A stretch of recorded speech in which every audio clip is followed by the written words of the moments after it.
Bismillahirrahmanirrahim. Assalamualaikum warahmatullahi wabarakatuh. Perkenalkan, nama saya Miftahul Jannah Arianto, NIM 1902050033 dari kelas PGMI 4A, Program Studi Pendidikan Guru Madrasah Ibtidaiyah.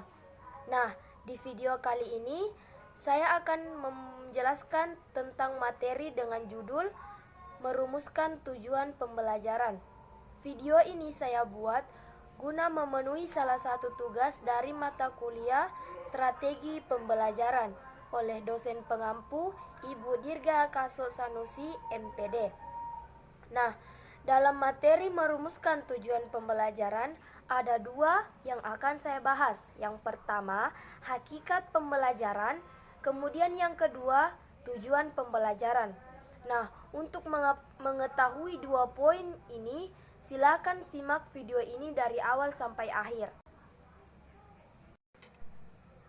Materi yang pertama yaitu hakikat pembelajaran.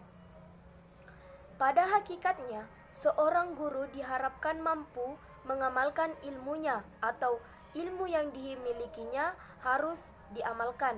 Karena pada hakikatnya, ilmu dapat dilihat dari mata hati, sedangkan perbuatan dapat dilihat dari mata kepala. Satu hal yang harus dimiliki dan harus dikembangkan oleh seorang pendidik atau seorang guru yang profesional yaitu bagaimana upaya untuk mengajarkan pembelajaran kepada siswa atau bagaimana cara yang harus mereka lakukan agar pembelajaran dapat berjalan lebih efektif.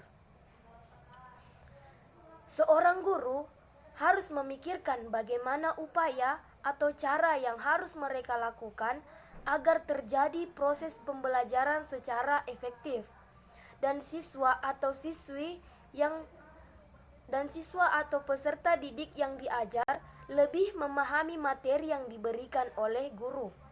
Sehingga dalam proses pembelajaran, peserta didik diharapkan mampu mengamalkan 4 hal, yaitu yang pertama, mengarahkan, yang kedua, merancang, yang ketiga, mengevaluasi, dan yang keempat, mengatur. Dalam proses pembelajaran, kedudukan seorang guru bukan lagi sebagai penguasa tunggal di dalam kelas. Dalam artian penguasa tunggal yaitu seorang guru atau tenaga pendidik yang menjadi tolak ukur siswa dalam belajar. Guru yang banyak berbicara, guru yang lebih menjelaskan materi, guru yang lebih aktif di dalam kelas, sehingga menimbulkan siswa yang pasif dan menimbulkan siswa tidak mudah untuk berbicara di depan umum.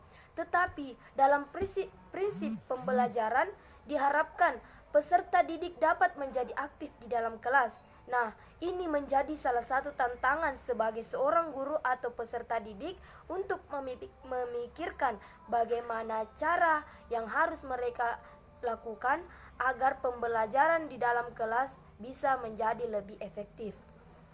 Guru bukan lagi menjadi tolak ukur sebagai siswa dalam belajar. Di sini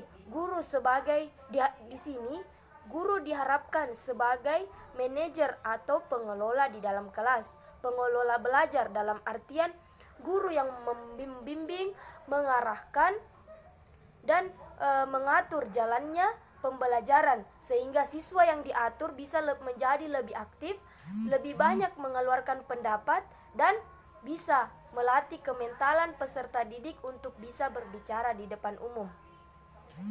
Sehingga materi yang disampaikan oleh guru atau tenaga pendidik dapat diterima dengan baik oleh peserta didik dan peserta didik dapat lebih tertarik oleh materi yang diberikan.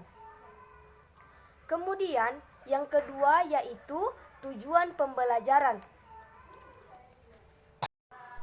Materi yang kedua yaitu tujuan pembelajaran. Nah, salah satu tahap dalam proses pembelajaran yaitu merumuskan dan menulis tujuan pembelajaran. Tujuan adalah upaya atau satu titik yang akan kita capai guna berlangsungnya pembelajaran yang lebih efektif.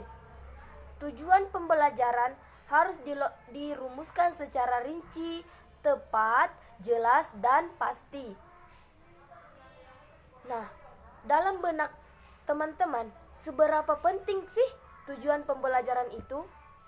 Nah, perlu kita ketahui bahwa tujuan pembelajaran ini sangat penting untuk kita rumuskan sebelum melakukan pembelajaran. Karena suatu pembelajaran akan lebih berlangsung dengan baik ketika kita memiliki tujuan yang pasti. Apa tujuan yang akan kita capai sebelum melakukan pembelajaran? Apakah kita menginginkan pembelajaran yang lebih efektif atau sebaliknya? Apakah kita menginginkan siswa yang lebih aktif atau sebaliknya? Apakah kita menginginkan pembelajaran kita dapat diterima oleh peserta didik dengan baik atau sebaliknya? Atau apakah kita menginginkan pembelajaran kita ini dapat menjadikan siswa atau peserta didik lebih aktif atau sebaliknya? Nah, itulah salah satu yang membuktikan bahwa tujuan pembelajaran ini sangat penting untuk kita ketahui dan kita rumuskan bersama. Tetapi sebelum merumuskan tujuan pembelajaran, ada 3 aspek yang harus kita lakukan atau harus kita ketahui, yaitu yang pertama kognitif, yaitu menyebutkan, mengidentifikasi, mendefinisikan, menjelaskan, merangkum, dan menyimpulkan. Kemudian aspek yang kedua yaitu afektif atau menanyakan, memilih, menyatakan, menempatkan, membantu, dan berpendapat. Kemudian aspek yang ketiga yaitu psikomotor. Aspek psikomotor yaitu mempraktekkan, memainkan, mengerjakan, memasang, membuat, membongkar, mengoperasikan, memperbaiki, dan melaksanakan. Nah, ketiga aspek ini sangat penting untuk kita ketahui sebelum merumuskan tujuan pembelajaran. Nah, tujuan pembelajaran ini sangat penting sebab tanpa adanya tujuan pembelajaran kita tidak akan mengetahui apa tujuan dari pembelajaran kita ini. Demikian materi yang saya sampaikan pada hari ini mengenai hakikat pembelajaran dan tujuan pembelajaran.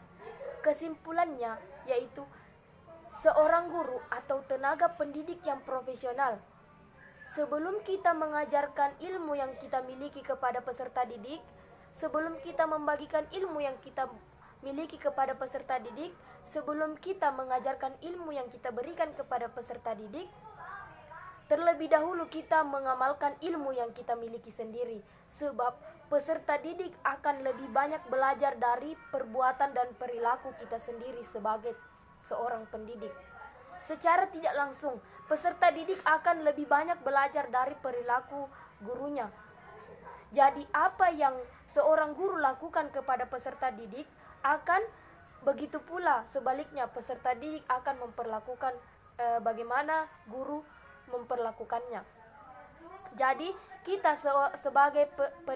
sebagai seorang pendidik harus berakhlak mulia dan berperilaku santun kepada peserta didik agar peserta didik dapat berperilaku seperti itu kepada kita.